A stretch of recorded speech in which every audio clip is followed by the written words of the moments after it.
This is Josh Friedman recapping a trip to Ukraine in spring of 2025. I was in the country for almost all of April, the entirety of May, as well as early June.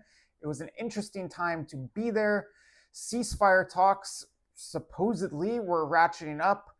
No ceasefire, at least no meaningful ceasefire, was achieved. And in this video, I'm going to share my experience with you in a few major Ukrainian cities, as well as a couple other places very impacted by the ongoing hostilities. Plus, I will give you a few of my takeaways as to what I experienced in Ukraine in spring of 2025. Let's dive into it.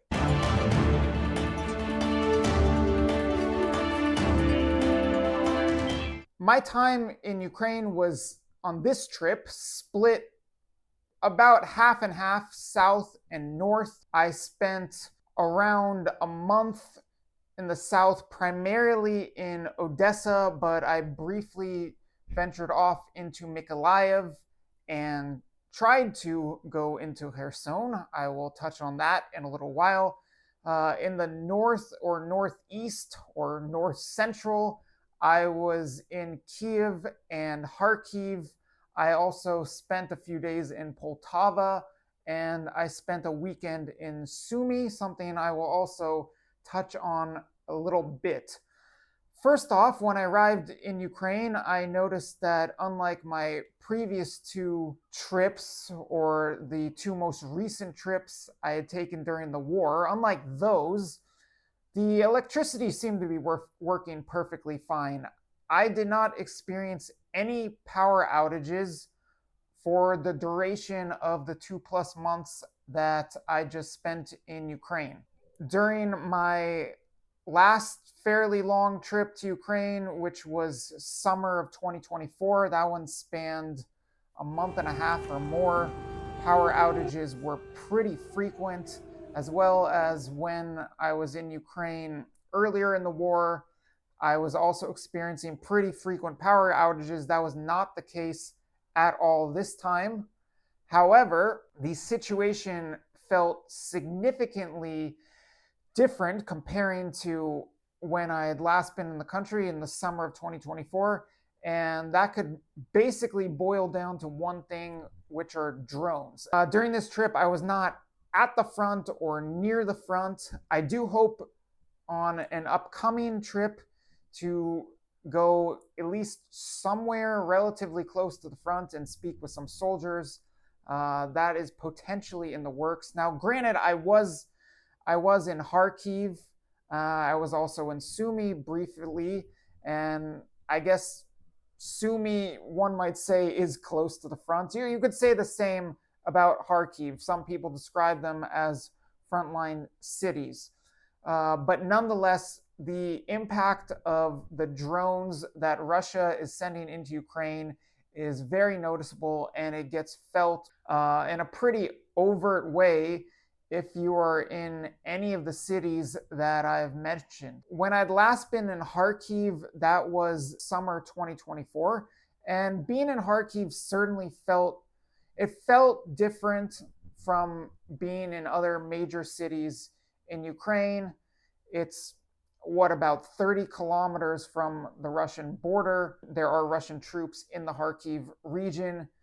It is Ukraine's largest city that is quite close to the action. So I had felt that. You might have seen a previous report of mine last summer. I reported from the scene of an airstrike in Kharkiv, and I discussed previously about how the war was more felt, not just from my own experience, but based on hearing from the residents who lived there, knowing of people leaving Kharkiv. The war had been much more felt in Kharkiv than other major cities in Ukraine, but now that is certainly the case. The drone bombardment in Kharkiv has really escalated. That started sometime this year in 2025, probably around late winter, early spring.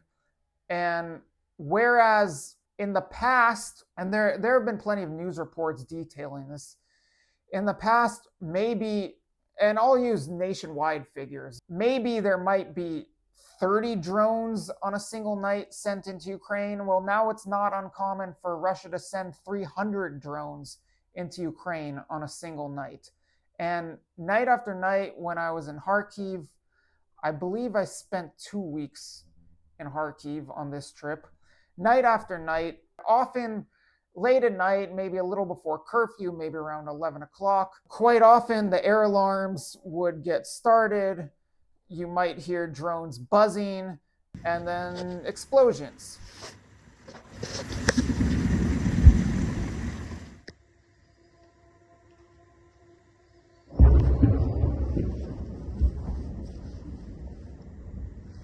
Night after night, this would occur. I would hear drones buzzing. I've already put out a report on one night's drone bombardment. I went out to the scene, walked around an apartment complex or apartment complexes in the neighborhood around there, showing a little bit of what was hit as well as what was damaged from the impact. But night after night in Kharkiv, the drone bombardment would start, and it's really, really impacting the lives of residents there. When I visited Kharkiv in 2024, it was not the case that night after night apartment buildings were being struck either by direct impact from drones detonating or windows or whatnot being shattered from the blast, the impact from the drones exploding nearby. This is happening on a very frequent basis. It felt like almost every night someone's apartment somewhere in the city was being damaged or destroyed because of drones. There are also missile strikes at times, and there are missile strikes in lots of areas, and drone bombardment in other cities have ratcheted up as well. But it was most obviously felt in Kharkiv.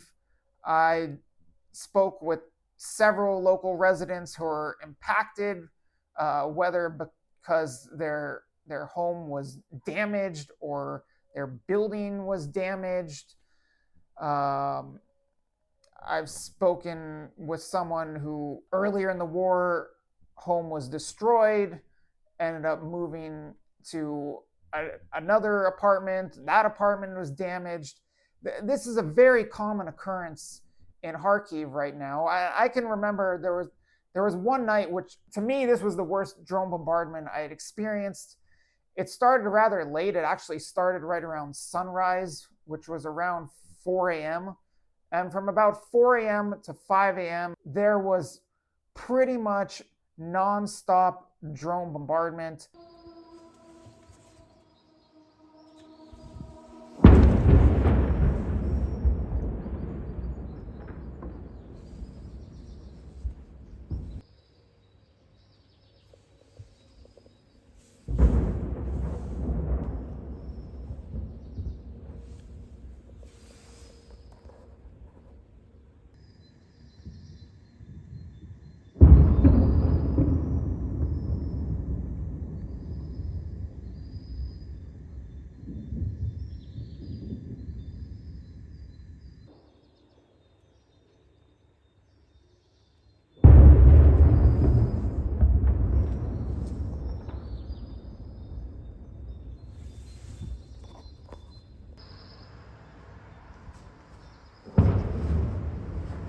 And that spanned for about 1 hour straight. That was the worst drone bombardment that I had experienced. I'd probably say it's still the worst drone bombardment I'd experienced, though I later on experienced some fairly bad drone bombardment in Odessa. Since then, it's only ratcheted up. I believe there's been a night where in total 400 or more drones were sent into Ukraine, with Kharkiv frequently getting the worst or some of the worst of this. But it is the drone bombardment is very evident in Odessa, for instance.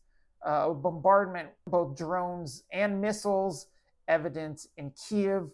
There was one night during May, I believe around mid-May, and at this point, there was increased attention being placed on what was happening because some of the ceasefire talks, whether you buy into them or not, and some of the rhetoric from Donald Trump on Truth Social and elsewhere, at this point there was increased attention that was being placed on the situation in Ukraine, the bombardment in Ukraine. And I was in Odessa then. I actually filmed the impact as it was happening of a strike on the port. That day, I conducted an interview, and I touched on this in the interview, in Odessa with a young Ukrainian journalist, Yulia Melnik. And right before we shot that interview, the port was struck, and we talked about how that shook the building. Then later in the day, I recorded literally as the port was being struck again. And there was some pretty heavy bombardment in Odessa around then. But the hardest bombardment at that time was in Kyiv. I spoke with some friends of mine. They said that they experienced 4 hours straight, or right around 4 hours straight, of nonstop bombardment that night. I believe it was the same night or the following night. That whole weekend, I remember it spanned a Friday night, a Saturday night, and a Sunday night. Some of the heaviest bombardment, if not the heaviest bombardment of Ukraine over the entire duration of the war. So the biggest thing that I noticed as compared to my previous trips to Ukraine, and specifically compared to being in Ukraine in summer 2024, the drone bombardment has really escalated. And since I left, it's continued to escalate. There have been plenty of news reports and analysis done of Russia ramping up its drone production. And having been there in Ukraine, I can really attest to that, seeing it and hearing it and feeling it. The Russian drone production is really evident. And while I cannot speak at least firsthand to how it's impacting the battlefield, it is really impacting the lives of civilians in major cities as well as around the country.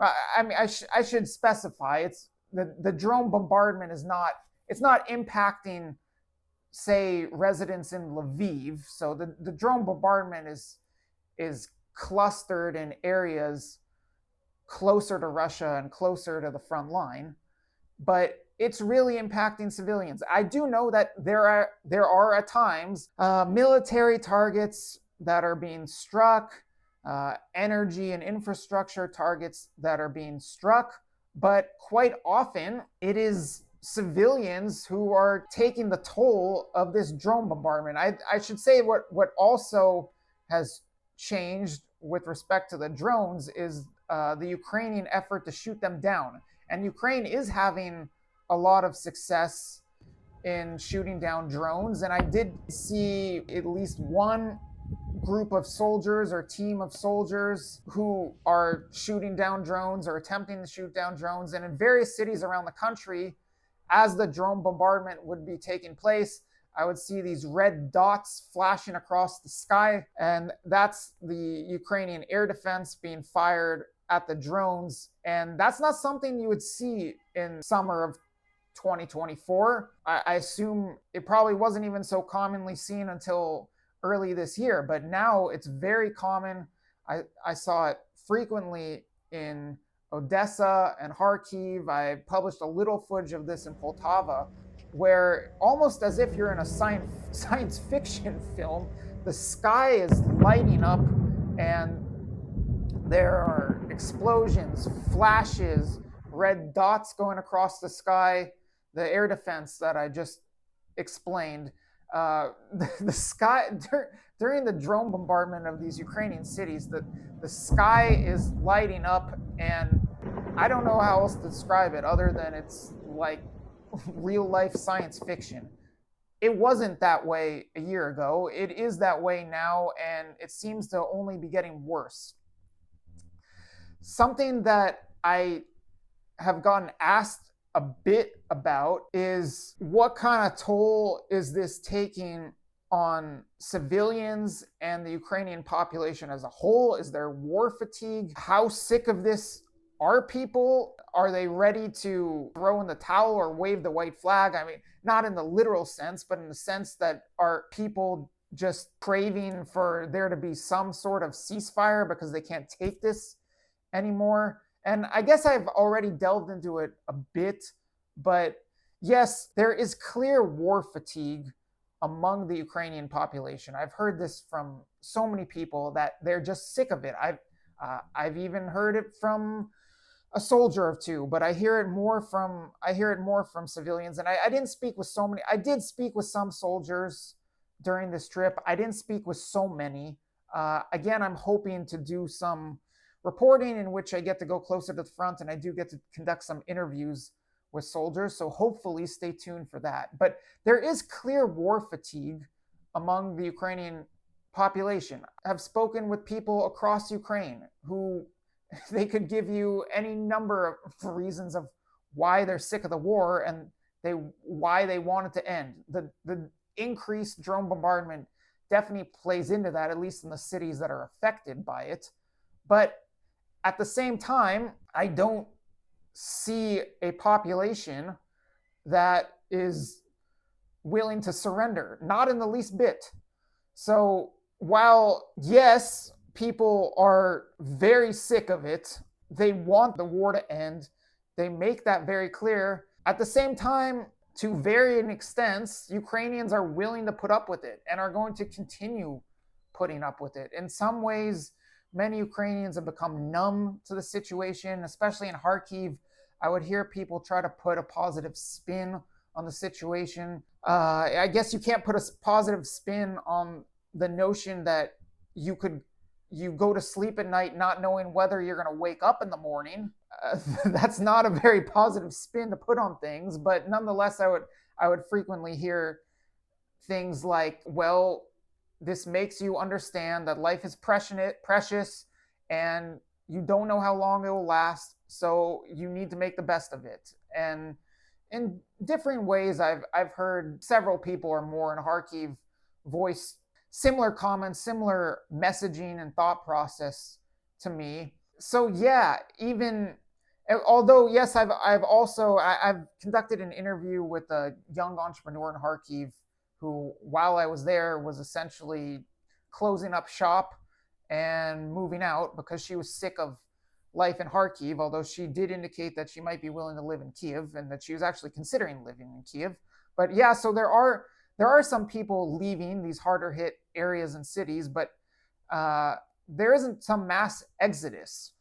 People in many ways are numb to it. So for instance, and if you're walking around Kharkiv during the day and an air alarm goes off, air raid siren goes off, no one flinches, let alone going down to a bomb shelter. If you're in the city center, if you're on the street, if you're in a mall and you're in some busy place, no one flinches, no one moves. An air raid siren going off doesn't change how anyone goes about their day or what they're doing. Now, some people, yes, not so many, but some, at least in terms of locals, I guess some are going down into shelters during the heavier bombardment. Other people in Kharkiv told me that, look, we're so close to Russia and we're so close to the points of origin of these drones or missiles or whatever is being fired that there isn't even time to get down to a shelter. I guess that's debatable. But yeah, there is a lot of war fatigue, but also there are a lot of people who have become pretty numb to the situation. There are also people just trying to live their lives and making the best of it. So there is no collective surrender among the Ukrainian population. Certainly they want the war to come to an end, but being in Ukraine, even when there were supposedly serious peace talks taking place, I just did not get the sense that there will be peace anytime soon, that the war will be coming to an end anytime soon. Even if there were some ceasefire to be achieved, technically speaking, there was one. While I was there was the Easter ceasefire, although there were no shortage of violations of the Easter ceasefire. It wasn't taken too seriously, but I guess some soldiers on both sides stopped fighting during the Easter ceasefire. Also, Vladimir Putin unilaterally declared the Victory Day ceasefire, which was not taken too seriously. Though I was in Kharkiv during that, and it seemed like there was It seemed like there was less incoming fire on May 9th. Make of that what you will. But even when there's ceasefire talks, even when there are short supposed ceasefires that are in effect, I just don't get the sense from being there. I don't get the sense from what's happening in these major cities. I don't get the sense from speaking to locals that peace is on the horizon. Even if a shorter ceasefire, even if a longer ceasefire were to be achieved, I still don't see how that brings about resolution. I still don't see how that brings about lasting peace. I'll speak a bit briefly to some of the individual locations. I spent one weekend in Sumy. Sumy is, I guess, of particular interest now because Russia had launched an offensive seemingly aimed at Sumy. That started several weeks after I was in Sumy. While I was in Sumy, I did not unfortunately speak with a whole lot of people.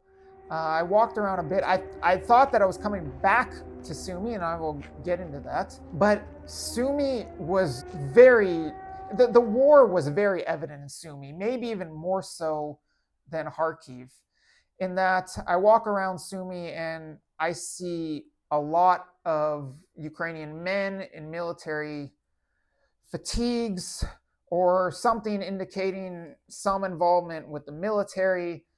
I'd say a higher percentage of the vehicles in Sumy looked like they were military vehicles. I went to the scene of a very tragic Russian airstrike that killed a bunch of civilians on one of the main streets in Sumy. I have footage of that. I could hear shelling at night.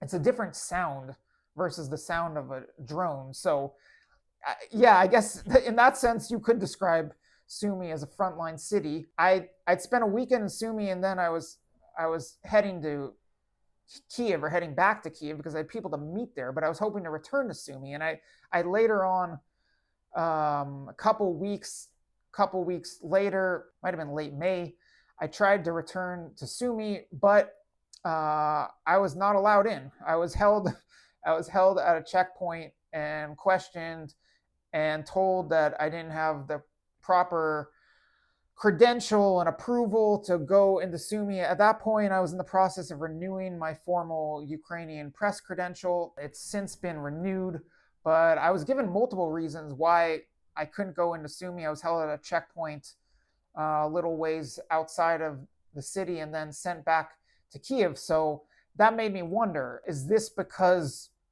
the situation is deteriorating? There were reports at the time that Russia was taking, and Russia did indeed take, some villages close to the border in the Sumy region. So I started thinking, all right, does this indicate that Ukraine is getting more concerned about Russian advances? Now it appears that the Russian offensive has stalled, and Sumy, the city at least, is safe in Ukrainian hands, at least for now. This isn't military analysis, so I don't want to give my perspective on to what extent Russia is capable of mounting an offensive or a further offensive in the Sumy region. But it had me wondering, okay, does this signal that things aren't going so well here for Ukraine, or maybe is it more of a procedural thing? Well, I did find out that Ukraine is being, let's just say, a little more strict in its handling of press and all publication of what's going on inside the country relative to the war. On my final day in Ukraine on this trip, I tried entering Kherson. Similarly, I've been in Kherson before during the war, but that was right after, and I published a report of my experience there, or at least what I saw being driven around Kherson. That was about a month after Kherson was liberated, after Ukraine took Kherson back from the Russians. That report was from late 2022. When I tried to return to Kherson, it was early June of 2025, and the regional administration building had just been struck. I was hoping to be able to film a very brief report. Russia did a double tap strike on the regional administration building in Kherson. I was in Mykolaiv at the time. I was spending a night in Mykolaiv, and I saw that earlier in the day the regional administration building in Kherson was struck. So I tried to go into Kherson, and I drove with a friend to Kherson. And then in similar fashion to what had happened to me with my return trip to Sumy, we were held up at the checkpoint and questioned, and I presented my press card. At this point, I had formal Ukrainian press accreditation, renewed, at least what I thought was renewed Ukrainian press accreditation, but they told me that actually there's now a processing period of up to 5 days, and I think it had been about 3 days at that point. They told me that after your accreditation is approved, there's then a processing period of up to 5 days for it to actually show in the computers or show in the system. And someone at the checkpoint on the outskirts of the city of Kherson, in the Kherson region, was on the phone with someone in Kyiv, presumably in the defense ministry, and they told me that yes, you've been given accreditation, yes, you have your new press card, but it is yet to take effect in the computers or in the system. So you have to wait another day or two or however long and them come back. But I could not come back because I was about to depart not only the region, but Ukraine as a whole.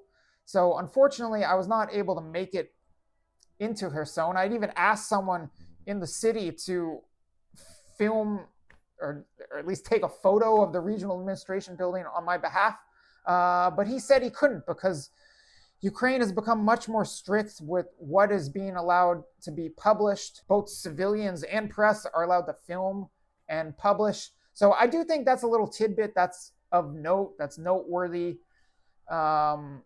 Definitely in comparison to early in the war, it was not proper protocol, let's say, to film and publish the immediate aftermath of an airstrike. But early in the war, it seemed like Ukrainian authorities were much less strict about what they would and would not let journalists record and publish. And I'd say that's changed. I'd say that's something that's a little noteworthy. Though, with that said, I'm still able to do plenty of reporting in Ukraine, like I've been alluding to. I'm in touch with soldiers, hoping to work something out to do some more reporting a little closer to action, to provide you some interviews. I know there's been a lot that I've covered in this video, but it was a pretty busy and active 2+ months that I spent in Ukraine.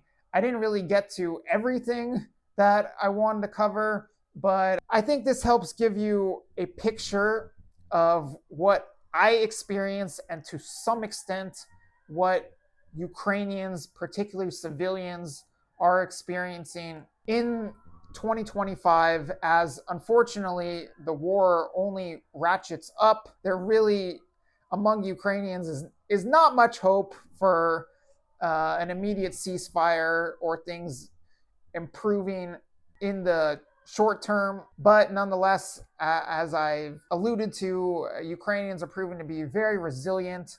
I guess I could mention that it's now become very common practice. I saw it particularly in Kharkiv, but it's common practice elsewhere to, in the immediate aftermath or shortly after an airstrike, to board up. I even showed you this in a video that I published following an airstrike or drone bombardment in Kharkiv. I showed you a little bit of the boarding up that takes place.